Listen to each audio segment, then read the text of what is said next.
హైదరాబాద్ నగరం అనేటువంటిది ఒక చారిత్రాత్మకమైనటువంటి నగరం. అటువంటి ఈ హైదరాబాద్ నగరానికి సంబంధించి పార్లమెంటు సభ్యుడిగా కేంద్ర టూరిజం మంత్రిగా నేను అడుగుతున్న సూటిగా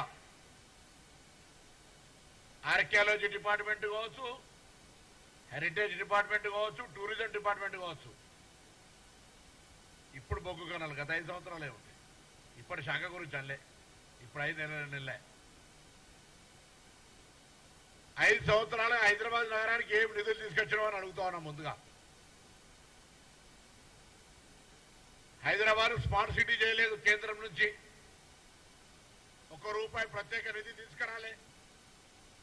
అమృత్ పథకం కింద ₹1 తీసుకురాలే. కేంద్రంలో నగరాల అభివృద్ధికి సంబంధించి 10 సంవత్సరాల బీజేపీ కాలంలో హైదరాబాద్ అభివృద్ధికి, జీహెచ్ఎంసీ అభివృద్ధికి భారతీయ జనతా పార్టీ చేసింది ఏమైనా ఉందా? కిషన్ రెడ్డి గారు ముందు చెప్పండి అని అడుగుతా ఉన్నా. ₹1 కూడా సహకారం చేయకుండా గత ప్రభుత్వంతో అంటగాగి కేంద్రము రాష్ట్రము ఇద్దరు కూడా మిత్రపక్షంలాగా వ్యవహరించి హైదరాబాద్ని నిర్లక్ష్యం చేసింది మీరు కాదా అని అడుగుతా ఉన్నాం. ఇలా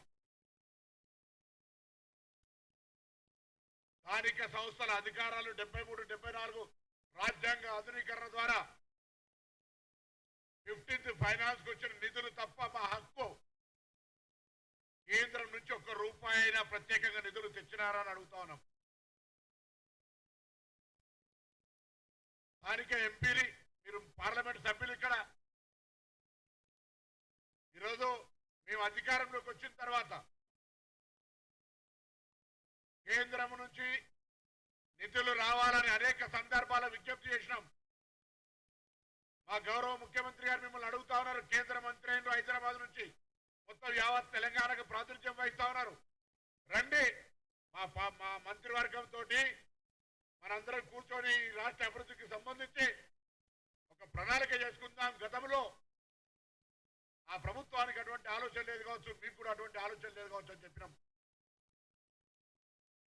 మీరు కేంద్ర మంత్రి అయిన తర్వాత హైదరాబాద్ ఇన్ఛార్జ్ మంత్రిగా మిమ్మల్ని గౌరవంగా కలవడానికి వచ్చిన హైదరాబాద్ సంబంధించిన అభివృద్ధిలో సహకారం అడిగినాం. కానీ ఇక జిహెచ్ఎంసీ ఎన్నికలు దగ్గరికి వస్తున్నాయని రాజకీయ ఆట కోసం హైదరాబాద్ ను విమర్శిస్తే మన ముఖం మీద మనం ఉమ్మేసుకున్నట్టే. హైదరాబాద్ బ్రాండ్ ఇమేజ్ కాపాడడానికి, హైదరాబాద్ అభివృద్ధి చేయడానికి, హైదరాబాద్ ఈ జిహెచ్ఎంసీ 10 నుంచి ప్రాతినిధ్యం ఇస్తున్నటువంటి పార్లమెంటు సభ్యుడిగా, కేంద్ర మంత్రిగా, కేబినెట్ మంత్రిగా హైదరాబాద్ ప్రయోజనాలకు, హైదరాబాద్ ప్రజల సమస్యల కొరకు, హైదరాబాద్ అభివృద్ధి కొరకు ఏం చేసిరో చెప్పమని సందర్భంగా బహిరంగంగా నేను ప్రశ్నిస్తా ఉన్నా. మేము ఇలా కాంగ్రెస్ పార్టీ పక్షాన అవేం లేకుండా గత 6 నెలల కింద నుంచి రాగానే మొత్తం హైదరాబాద్ నుంచి మొత్తం నిర్లక్ష్యం చేసినట్టుగా, అభివృద్ధి కుట్టుబడ్డట్టుగా, అంతకుముందేమో కుందేళ్ళు కురుకుంటే మేము తాబిల్లెక్క నడుస్తున్నట్టుగా మాటలు మాట్లాడుతూ ఉన్నాడు. అసలు మీకేమైనా కనీసం సోయి హైదరాబాద్ సహకారం అందించాలని చెప్పి ఒక మాట. హైదరాబాద్ ఒక చారిత్రాత్మకమైనటువంటి historical city, like compare to Istanbul. ఇక్కడ మీరు చేయదలుచుకుంటే చార్మినార్ కావచ్చు, గోల్కొండ కావచ్చు, లేకపోతే అనేకమైనటువంటి పురాతనమైన ఆర్కియాలజీ, హెరిటేజ్ కి సంబంధించిన ఉన్నాయి. ఆ సంబంధిత శాఖ మంత్రిగా ఉండి కూడా ₹1 తీసుకొని రాకపోతే మీరు ప్రత్యేకించి విభజన హామీలకు సంబంధించి లేకుండా హైదరాబాద్ నగర అభివృద్ధికి సంబంధించి కేంద్ర పట్టణాభివృద్ధి శాఖ తరఫున ₹1 అయినా ప్రత్యేక నిధి తీసుకొచ్చినారా? ఈ ప్రాంతం నుంచి పార్లమెంట్ సభ్యుడిగా ప్రాతినిధ్యం వహిస్తూ మీకు ఆ బాధ్యత లేదా?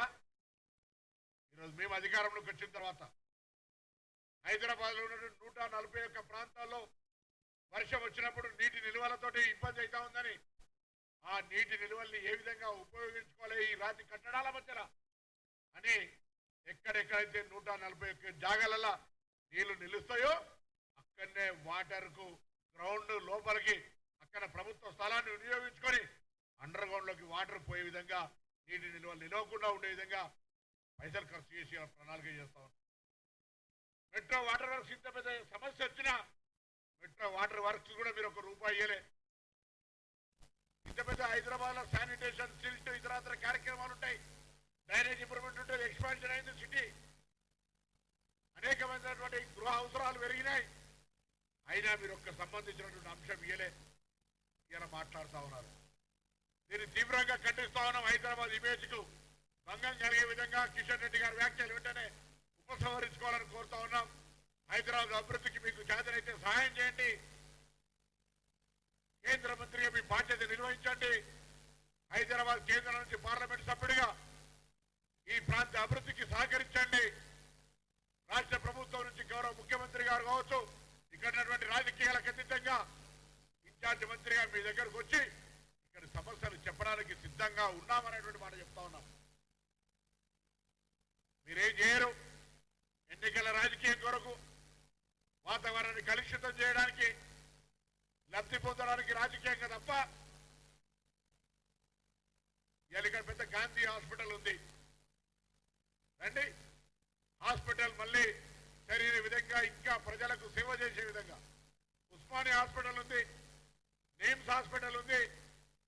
రండి, ప్రభుత్వ పరంగా వైద్యాన్ని హైదరాబాద్ ప్రజలకు దగ్గరగా తీసుకుపోయేటువంటి ప్రయత్నం చేద్దాం. ఒక ప్రత్యేక ప్యాకేజీ తెండి. హైదరాబాద్ ఆహ్లాదకరంగా ఉండాలి. పార్కుల అభివృద్ధికి సంబంధించి, ఎంటర్టైన్మెంట్ కి సంబంధించి రండి, ఒక ప్రత్యేక ప్యాకేజీలు తీసుకురండి. హైదరాబాద్ ఐటీ రంగంలో అభివృద్ధి చెందుతా ఉంది. పెరుగుతున్నటువంటి అవసరాలు, రవాణా సౌకర్యానికి అనుగుణంగా ఇన్ఫ్రాస్ట్రక్చర్ క్రియేట్ చేసుకోవడానికి ప్రత్యేక నిధులు ఇవ్వండి.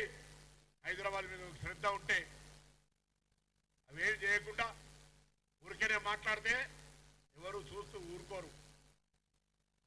నేను అడుగుతాను మళ్ళొక్కసారి, కేంద్రము 10 సంవత్సరాలుగా కాంగ్రెస్ పార్టీ ప్రశ్నిస్తూ ఉంది. ఇలా భారతీయ జనతా పార్టీ ప్రతినిధిగా మీరు ఇక్కడ ఉన్నటువంటి పరిస్థితుల్లో 10 సంవత్సరాలుగా తెలంగాణకు, అందులో హైదరాబాద్ కు మీరు ఏం తెచ్చిరో చెప్పండి. కాంగ్రెస్ పార్టీ ప్రశ్నిస్తూ ఉంది కిషన్ రెడ్డి గారిని.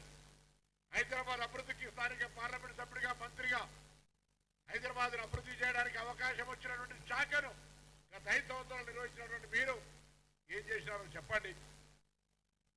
ఉపాధి అవకాశాలను మెరుగుపరిచే స్కిల్ డెవలప్మెంట్కి ఏమైనా స్కీమ్ తెచ్చిండ్రా? ఇన్ఫ్రాస్ట్రక్చర్ క్రియేట్కి ఏమైనా స్కీమ్ తెచ్చిండ్రా? ఉమెన్ ఎంపవర్మెంట్కి ఏమైనా స్కీమ్ తెచ్చిండ్రా?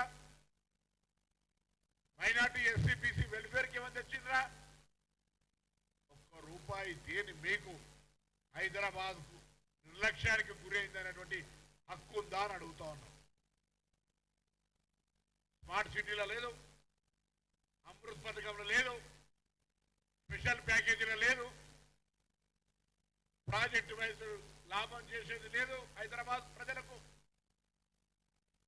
చట్టరీత్యా వచ్చే 15th ఫైనాన్స్ తప్ప ₹1 కూడా హైదరాబాద్ సహకారం చేయని కేంద్ర ప్రభుత్వం, ఆ కేంద్ర ప్రభుత్వంలో మంత్రి హైదరాబాద్ బ్రాండ్ ఇమేజ్ దెబ్బతీసే విధంగా మాట్లాడితే చూస్తూ ఊరుకోం. బరాబర్ 6 నెలలైంది మా గవర్నమెంట్ వచ్చి. 6 నెలల హైదరాబాద్ లో అనేక సందర్భాల్లో జిహెచ్ఎంసీ లేదా హైదరాబాద్ కలెక్టరేట్ సమీక్షలు చేసి అనేకమైనటువంటి అంశాలకు సంబంధించి పారదర్శకంగా ప్రజల ఆకాంక్షలకు అనుగుణంగా ప్రజా పాలనతో మా ప్రభుత్వం ముందుకు పోతా ఉంది. చేతనైతే కేంద్ర ప్రభుత్వం సహకారం చేయి, లేదా మౌనంగా ప్రేక్షకుల్లాగా ఏ విధంగానైతే గతంలో ఉన్నావో అదేవిధంగా ఉండు తప్ప ప్రభుత్వాన్ని విమర్శించే ప్రయత్నం చేయమని చెప్పి కోరుతాను.